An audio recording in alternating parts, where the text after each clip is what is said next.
अस्सलामु अलैकुम वरहमतुल्लाहि वबरकातुहू। अल्हम्दुलिल्लाहि नहमदुहु व नस्तईनुहु व नस्तगफिरुहु व नुमिनु बिही व नतवक्कलु अलैहि व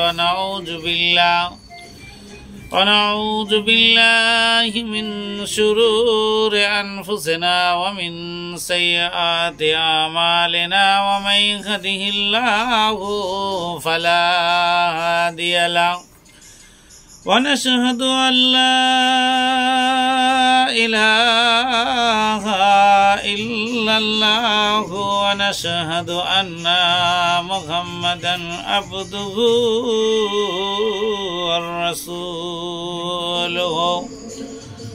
अम्मा बअद अऊज़ु बिल्लाहि मिनश शैतानिर रजीम। बिस्मिल्लाहिर्रहमानिर्रहीम। अलम तरा कैफा फ़अल रब्बुका बिअस्हाबिल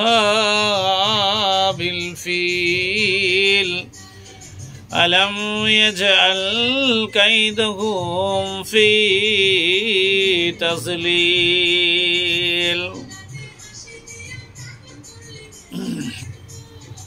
सदक़ल्लाहुल अज़ीम। যাই হোক,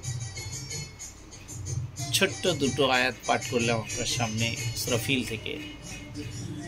তো এখানে মাছের পেটে হযরত ইউনুস আলাইহিস সালাম কিভাবে গেলেন সেই বিষয়টা নিয়ে আপনাদের সামনে আসছে। নদীতে পড়ার সঙ্গে সঙ্গে একটা বিরাট মাছ এসে দেহটাকে মুহূর্তে গিলে নিল। তিনি মাছের পিঠের মধ্যে মহৎ যন্ত্রণা, মহা কষ্ট, মহা অনুভব করতে লাগলেন। খাওয়া নেই, ঘুম নেই, তারপর দারুণ শ্বাসকষ্ট। এদিকে মাস্টার পক্ষেও নবী ইউনুসকে ভক্ষণ করার পর সেও কিন্তু কাতর যন্ত্রণায় ছটফট করছে, না হজম হচ্ছে, না তাকে গলাতে পারছে, না তাকে তার শিকারী হিসাবে কোনোভাবে তিনিও নবীকে সহ্য করে নিতে পারছেন না বা পেটে সহ্য হচ্ছে না। ওদিকে মাস্টার পক্ষে তাকে হজম করা কঠিন হয়ে গেল, হজম করতে পারছে না, কোনোভাবেই হজম করতে পারছে না। সে দারুণ অস্বস্তিতে ছটফট ছটফট ছটফট ছটফট করতে লাগলো।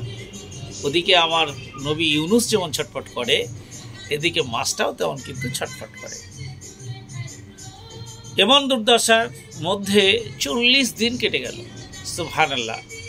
একটা মানুষকে আমরা যদি বদ্ধ ঘরে বা একটা চারিদিকে শ্বাস প্রশ্বাস বন্ধ করে দিয়ে যদি রাখি, 1 ঘন্টাও বাঁচার ক্ষমতা নেই। তো অথচ আমার আল্লাহর এত বড় কুদরত, এত বড় মহিমা আপনি কল্পনাও করতে পারবেন না যে ইউনুস আলাইহিস সালামকে দীর্ঘ 40 দিন মাছের পেটে জীবিকা মানে জীবন্ত রাখলেন এবং তার সমস্ত কিছু তাকে সবল রেখে দিলেন। শেষে এক সমুদ্রের তীরে মাছটা ইউনুসকে উগড়ে দিল, মানে বমি করে দিল। হজম যখন হলো না, 40 দিন যখন বহন করে নিয়ে বেড়ালো, তখন বমি করে দিল। তখন ইউনুসের কোনো চেতনা ছিল না, কোনো জ্ঞান ছিল না, অজ্ঞান হয়ে গেছিলেন। তিনি অজ্ঞান অচৈতন্য নদীর তীরে পড়ে রইলেন। তারপরে কি হবে? তো ইউনুস আলাইহিস সালামকে যখন দামাস্কবাসী খুঁজে বেড়াচ্ছেন, তখন কিভাবে তাকে পাবেন? দামাস্কবাসী অবশেষে বুঝলো যে ইউনুস তাদের সৎ পরামর্শ দিয়েই সৎ পথে নিয়ে যেতে চেয়েছিলেন। এটা পরে তারা যখন ওই বালা মুসিবত শুরু হলো, অগ্নিবৃষ্টি 40 দিন যাবৎ যখন অগ্নিবৃষ্টি শুরু হলো, তখন তারা বুঝতে পারলো। তখন তারা ইউনুসের সন্ধান করতে লাগলো। নানা বিপদ দুর্বিপাকে পড়ে তাদের চরম শিক্ষা হলো। এতদিনে বিধাতার ইচ্ছা পূরণ হলো। বিধাতা মানে উপরওয়ালা আল্লাহর ইচ্ছা পূরণ হলো। তিনি এক সময় পর্যন্ত ইউনুসকে অপেক্ষা করতে বলেছিলেন জিব্রাইল মারফতে, কিন্তু তিনি আর ধৈর্য ধরতে পারেন। দীর্ঘ 40 বছর কিভাবে ধৈর্য ধরবে, তিনি ধৈর্য ধরতে আর পারলেন না। হজরত ইউনুসকে খুঁজতে খুঁজতে দামাস্কবাসী সেই নদীর তীরে এসে উপস্থিত হলো এবং তিনাকে খুঁজে পেল। সুবহানাল্লাহ। অচৈতন্য অবস্থায় আমার নবীকে পাচ্ছে, ইউনুস নবীকে পেয়ে তারা তখন দেখছে কি হলো, কোথা থেকে এলো, কি এরকম একটা ব্যাপার।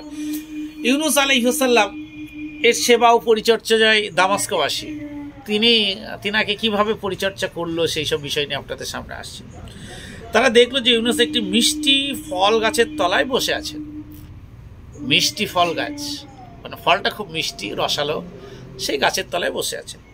বন থেকে সকল ছাগি এসে তাকে দুধ খাইয়ে চলে গেল। সুবহানাল্লাহ। খাবারের মালিককে, রুজির মালিককে কেউ জানে না, আল্লাহ ছাড়া কেউ জানে না। ইউনুস জীর্ণ শীর্ণ রোগাগ্রস্ত, তারা সকলে মিলে তাকে সেবা শুশ্রূষা করে সুস্থ করে তুলল। সুস্থ হয়ে গেল। আল্লাহ সুস্থ করবে, কেন সুস্থ হবে না, হতে বাধ্য। নিজেদের দুর্বলের জন্য, দুর্ব্যবহারের জন্য তার কাছে ক্ষমা প্রার্থনা করে তাকে দেশে ফিরে যাওয়ার জন্য অনুরোধ করল। আজকে এই পর্যন্তই। আবার আগামীতে আসবো ইউনুস আলাইহিস সালামের ক্ষমা ভিক্ষা, ইউনুস আলাইহিস সালাম আল্লাহর বাণী প্রচার, ইউনুস আলাইহিস সালামের কৃতজ্ঞতা ও ধর্ম প্রচার আগামীকাল ইনশাআল্লাহ। আসসালামু আলাইকুম ওয়া রাহমাতুল্লাহি ওয়া বারাকাতুহু।